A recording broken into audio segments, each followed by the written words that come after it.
This story is titled, Wife Cheated in Front of Our Son. So, I gave her a lesson. She will never forget. Hey everyone, if you're enjoying these stories and want to support the channel, don't forget to hit that subscribe button.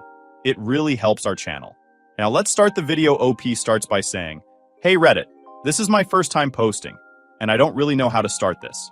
Honestly, I'm just here because I need to get this off my chest, and maybe someone out there can help me make sense of it. I've been holding this in for days, and I feel like I'm going to explode if I don't talk about it. So, some context first. I'm 26 years old, and I've been married to my wife, Emily, also 26, for 6 years. We have 2 kids, a 5-year-old son and a 10-month-old daughter. On the surface, our life looked pretty good, or at least I thought it did. I work as a manager for an IT company, which keeps me busy, but I've always made it a point to spend as much time as I can with my family. Emily is a receptionist at a hospital, though she hasn't been working much lately because of maternity leave. Emily and I are pretty different personality-wise. I'm the outgoing type. I like meeting people, going to events, and being social. Emily, on the other hand, is more introverted. She's close with her family and a handful of childhood friends, but doesn't really step out of her comfort zone. She's happiest at home with the kids or spending time with her parents. I've always admired that about her. How grounded she is. Or at least I used to. Everything changed on July 1st. I wasn't home that day because I'd gone to visit my parents, who live about 5 miles away. I figured it was a normal Saturday, just like any other. Around lunchtime, one of my former employees, Matt, he's 23, apparently stopped by the house. He had some documents of mine that I'd left at his place the day before when we were discussing work stuff. Matt thought I'd be home because I don't work weekends, so he decided to drop them off in person. I didn't find out about this visit until a couple of days later, when Matt called me. I'll get to that in a bit. But at the time, all I knew was that Matt had stopped by, and Emily let him in. She told me later that she didn't recognize him and didn't think much of it when he said he worked for me. She offered him coffee while he waited, which honestly sounded like a polite, normal thing to do. What I didn't know, what I never could have imagined, was what happened after that. Fast forward to July 3rd, and I get this call from Matt. It was out of the blue, and I could immediately tell something was off from the tone of his voice. He started the conversation by apologizing, which caught me off guard. I asked him what he was apologizing for, and that's when he dropped the bombshell. Do you know about me and your wife? At first, I didn't even understand the question. I asked him what he meant, and he started explaining. He said that when he came by on July 1st, Emily invited him in, and they started talking. Apparently, they hit it off over some shared interest in books or something. He said they were talking about literature, which struck me as odd because Emily's not even much of a reader. But whatever. He said the conversation turned friendly, and then, somehow, it escalated. He admitted that they kissed first. I don't know who initiated it. He didn't say, and honestly, I was too shocked to ask. Then he said they took things upstairs. That's right. They went to our bedroom. I was frozen on the other end of the line, but Matt kept talking, like he needed to get it all out. He told me something that made my blood run cold. My son walked into the living room while they were downstairs. My 5-year-old son. He said my son asked who he was, and Emily told him to go watch TV. Just like that, like it was nothing. Then they went upstairs and had sex while my son was in the house. I couldn't believe what I was hearing. I wanted to hang up right then and there, but I needed to know if he was lying. I asked him why he was telling me this now, and his answer was almost worse than the confession itself. He said he felt guilty, especially because my son had seen him, and he didn't want me to find out years later and think he didn't care. He said he'd already quit his job because he couldn't handle the guilt of working with me after what happened. I lost it. I told him I didn't believe him and that he must be trying to cause trouble. But the thing is, Matt didn't sound angry or vengeful. He sounded remorseful? I don't know. He just kept saying he was sorry and that he thought I deserved to know the truth. Before I hung up, he said one last thing. I didn't force her. She's the one who's married, not me. That line has been playing in my head ever since. I still don't know how to process it. When I got off the phone, I felt like the ground had been ripped out from under me. I was shaking. My hands, my legs, even my voice when I tried to tell myself to calm down. I couldn't think straight. I kept replaying the conversation in my head, wondering if it was all some elaborate lie or if my wife, had actually done this. I didn't sleep that night. I couldn't. I lay there staring at the ceiling, feeling sick to my stomach. By the morning, I knew I had to confront Emily. A part of me hoped she would deny it, and that Matt was just lying to mess with me. But deep down, I think I already knew the truth. After that phone call with Matt, I was completely wrecked. I stayed up the entire night going over everything in my head. The worst part wasn't even what he said. It was the way he said it. There wasn't any spite or anger in his voice. If anything, he sounded nervous, like someone who knows they've done something terrible, but wants to make amends, even if it's too late. That's what made it feel real. And honestly, that's what made it so much worse. The morning after the call, I drove back to the house. I hadn't told Emily I was coming back, and the whole way there, I was rehearsing what I was going to say. My hands were shaking on the steering wheel. I was pissed, obviously, but more than that, I was hurt. I kept picturing her face when I walked in. Would she deny it? Would she admit it? How the hell was I even going to handle this? When I got home, the kids were in the living room watching TV. Emily was in the kitchen, humming to herself while making breakfast. It was such a normal scene, and for a second, I felt like I'd stepped into some alternate reality. How could she act like everything was fine after what had happened? I didn't beat around the bush.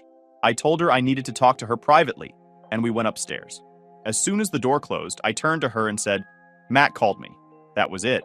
Just those 3 words. Her reaction was immediate. She froze, her eyes wide like a deer caught in headlights. "What did he say?" she asked, but her voice cracked as she said it. I told her everything. Every word Matt had said on the phone, down to the smallest detail. As I spoke, I could see the color draining from her face. At first, she tried to deny it. She said Matt was lying, that he must be trying to get back at me for something. But when I mentioned the part about our son walking in, she broke. She started crying, and it wasn't just a few tears. It was full-on sobbing. She kept saying, I'm sorry," over and over again, like that was supposed to fix everything. I stood there watching her, and I felt nothing. No pity, no sympathy. Just this overwhelming sense of betrayal. I asked her why she did it. Her answer? I don't know. She said it wasn't planned, that it just happened in the moment. She blamed herself for being too friendly and letting things escalate. She said she felt lonely, that I'd been so busy with work and the kids that she felt like we weren't connecting anymore. But even as she was saying all this, I couldn't bring myself to care. Nothing she said could justify what she'd done. Then I asked her the question that had been haunting me since the phone call. Did you even think about our son? Did you think about what it would do to him to see that? Her sobbing got worse. She kept saying she didn't know what to say, that she didn't think about it at the time. I told her that wasn't good enough. Our son deserves better than this. I said I needed space, and that I was going to stay with my parents for a while. Before I left, I went back to the living room to say goodbye to the kids. My son looked up at me with this big smile and said, "Daddy, are you staying home today?" I swear, that nearly broke me. I had to fight back tears as I hugged him and told him I'd see him soon. When I got back to my parents' place, I broke down. I hadn't cried until that point, but seeing my son so happy and oblivious to everything, it was too much. My parents were there for me, though. They listened while I told them everything, and my dad was furious. He kept saying, "How could she do this? How could she let another man into your home?" My mom, on the other hand, was more focused on the kids. She said we needed to make sure they were protected from all of this, especially my son. That night, I started looking into divorce. I knew I couldn't stay with Emily after what she'd done. It wasn't just the cheating, it was the fact that she'd done it in front of our son and then lied to me about it. How do you come back from that? I texted Emily to let her know I'd be filing for divorce. She begged me to come home so we could talk, but I told her there was nothing left to say. I said I'd be willing to co-parent for the kids' sake, but that was it. She kept texting me, saying she'd do anything to fix things, but I didn't respond. That's where things stand now. I'm staying with my parents while I figure out the next steps. I've spoken to a lawyer about my options, and I've started gathering the necessary documents. The house is in my name, which is a small relief, but custody is going to be tricky. I want to be there for my kids as much as possible, but I also know the courts don't always favor fathers. I'm trying to stay strong for my kids, but it's hard. Every time I think about what Emily did, I feel sick. I keep picturing her with Matt in our bedroom, and it's like a knife to the gut. Thanks for reading, and thanks again to everyone who commented on my first post. Your advice and support mean more than you know. If anyone has tips on how to handle custody or divorce proceedings, especially in the UK, I'm all ears. Update 1 point. Hey Reddit, I'm back with another update. If you've been following my story, first of all, thank you for the advice and support. I've read through so many comments, and while this whole thing is tearing me apart, it's comforting to know I'm not alone in dealing with this kind of betrayal. After I confronted Emily and decided to stay with my parents, things started to sink in. The initial shock and anger gave way to this deep, hollow feeling, like I'd lost a part of my life I thought was solid. I'd look back on moments from our marriage and question everything. Was this the only time she cheated? Or were there others I didn't know about? I kept trying to piece together signs I might have missed. But honestly, she hid this too well. Emily's parents called me a couple of days after I left. I didn't expect them to get involved, but apparently she told them everything. Her mom was crying on the phone, apologizing for what Emily had done, like it was somehow her fault. Her dad, on the other hand, was pissed. At her, not me. He kept saying, "This is not how we raised her." They both begged me not to make any rash decisions, but I told them I'd already decided. I made it clear that while I had no intention of keeping them from their grandchildren, my marriage to Emily was over. Her mom said she understood but asked if I'd consider counseling. If not for you two, then for the kids. I told her I'd think about it, but honestly, I don't see the point. I had to explain the situation to my 5-year-old in a way he could understand. I didn't tell him the whole truth. He's too young for that.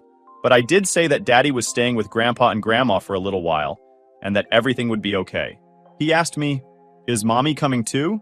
And I swear, my heart shattered. I just told him, "Not right now, buddy." As for Emily, she's been texting me constantly. At first, it was all apologies.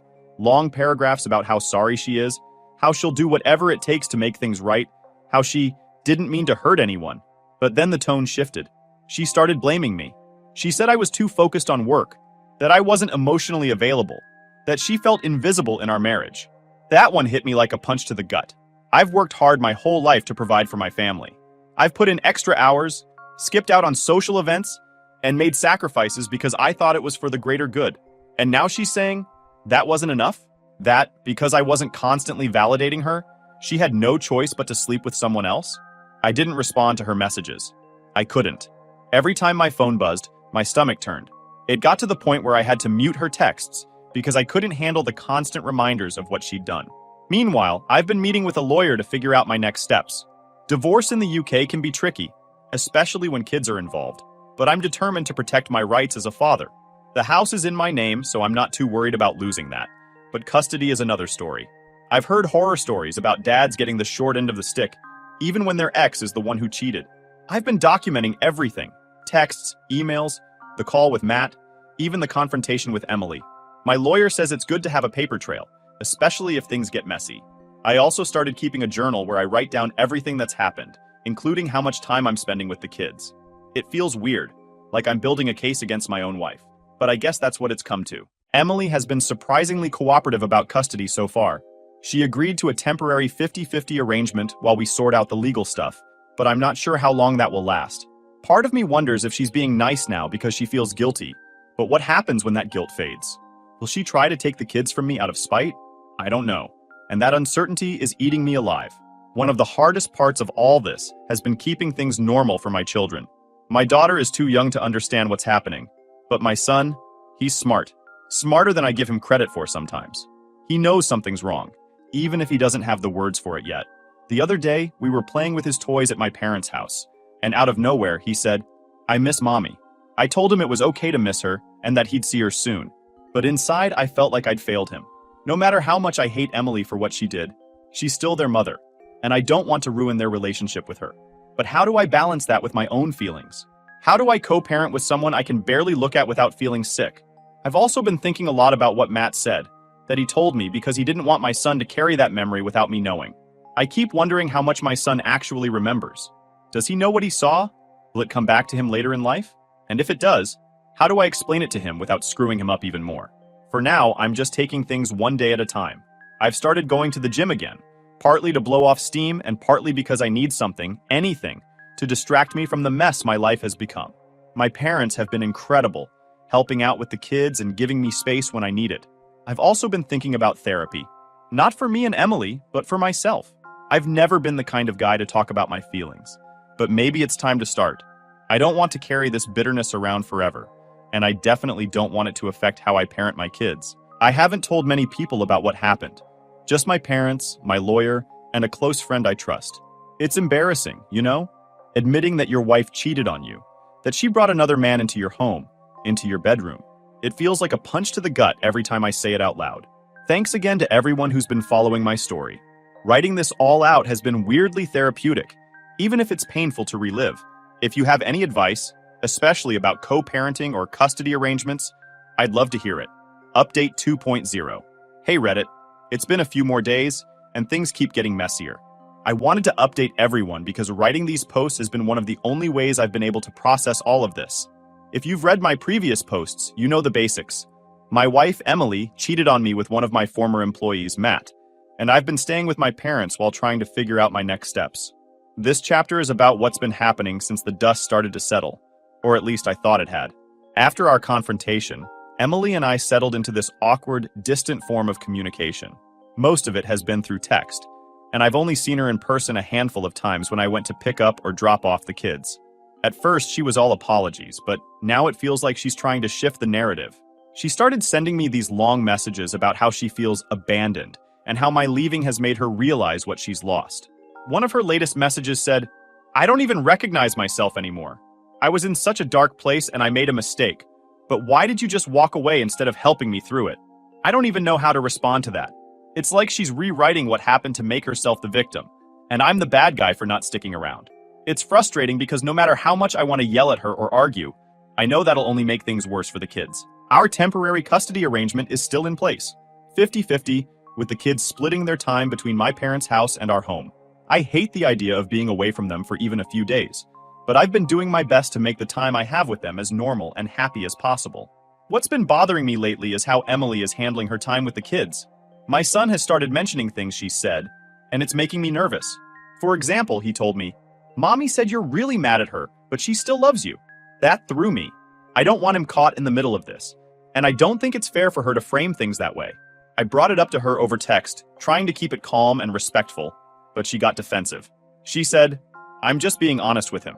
He needs to know that his parents still care about each other, even if we're not together." I told her that what he needs is stability, not mixed messages. She didn't reply after that. Something else came up recently that's been eating away at me. One of my coworkers, someone I trust, reached out to me privately. They told me they'd heard rumors about Emily and Matt before any of this came to light. Apparently, a few people noticed that Matt had been acting weird at work before he quit, and some of them even speculated that something was going on between him and my wife. Hearing that hit me like a ton of bricks. I'd been telling myself that this was a one-time mistake, a moment of weakness, but now I'm not so sure. Was there more to this than I thought? Did their relationship start earlier? Maybe while Matt was still working for me? I don't have any proof, but the idea has been gnawing at me. I don't want to spiral into paranoia, but I can't stop asking myself questions. Were there other guys before Matt? Is this just the one I found out about? And if this was an ongoing thing, how could she keep it hidden for so long? My son has been asking more questions lately, and it's been tough to answer them. He's old enough to sense that something isn't right, but not old enough to fully understand. The other night he asked me, "Are you and Mommy still married?" I froze. I didn't want to lie to him, but I also didn't want to overwhelm him with details he's too young to process. I told him, "Mommy and Daddy are figuring some things out, but we both love you very much." He nodded like he understood, but I could see the confusion in his eyes. My daughter is too young to know what's happening, but she's been more clingy lately. She cries when I leave the room, even for a minute, and it breaks my heart. I feel like I'm letting them both down, even though I know this isn't my fault. One silver lining in all of this has been the support I've gotten from my parents and a few close friends. My mom has been incredible, helping out with the kids and keeping things as normal as possible for them. My dad, though, has been struggling to hide his anger. He doesn't talk about it much, but I can see it in the way he clenches his jaw whenever Emily's name comes up. My best friend, Mark, has been a rock through all of this. He's the kind of guy who tells it like it is, and he hasn't sugarcoated anything. He told me flat out, "You deserve better, man. Don't let her guilt you into staying." Hearing that from someone who's known me since we were kids has helped me stay grounded. I'm meeting with my lawyer again next week to finalize the divorce paperwork. We've already discussed some preliminary things like financial arrangements and custody, but there's still a long road ahead. I've been reading up on co-parenting after divorce, trying to figure out how to make this work for the kids' sake. One thing I'm struggling with is the idea of forgiving Emily. Not for her sake, but for mine. I don't mean forgetting what she did or letting her back into my life, but letting go of the anger. Right now, it's like this constant weight on my chest, and I don't want it to consume me. I've started looking into therapy, not just for me, but possibly for my son too. I don't know how much he remembers or understands about what happened, but I want to make sure he has someone to talk to if he needs it. That's where things stand for now. I'm taking it one day at a time, trying to keep my focus on the kids and the future. Thanks again to everyone who's been reading and commenting. It means more than you know. If anyone has advice about co-parenting or how to navigate these tough conversations with kids, I'm all ears. Final update. Hey Reddit, this is going to be my last update for a while. So much has happened, and I feel like I've finally turned a corner. I've gotten a lot of support from people here, and I just want to say thank you. It's helped me keep my head straight through all of this. But now, I think I'm at a point where I can focus on the future. Let me walk you through the latest developments. As the divorce proceedings have progressed, I've made sure to protect myself and my kids while setting firm boundaries with Emily. One of the things I realized early on was how much she had relied on me financially. Not just for herself, but for her parents too. Before all this, I was the one covering most of the bills. I helped pay for things like her parents' mortgage shortfalls, repairs on their old car, and even groceries when they were struggling. I never complained because I thought we were family, and family supports each other. But now, that's all on her. When I moved out and cut financial ties with her, it was like pulling the rug out from under her. Suddenly, Emily had to face a reality where she wasn't cushioned by my income. She works part-time as a receptionist, and while it's a decent job, it's nowhere near enough to maintain the lifestyle we had as a family, or to keep helping her parents the way I used to. Her parents have started feeling the effects too. Last week, her dad called me, probably thinking I'd bail them out again like before. He mentioned how the house needs some repairs and hinted that they're behind on a few payments. I told him calmly but firmly that I'm no longer in a position to help. I said, I did what I could when Emily and I were together, but now I need to focus on my kids and my own future. He wasn't happy, but what could he say? He knew the situation, and I wasn't about to back down. As for Emily, she's struggling, and it shows.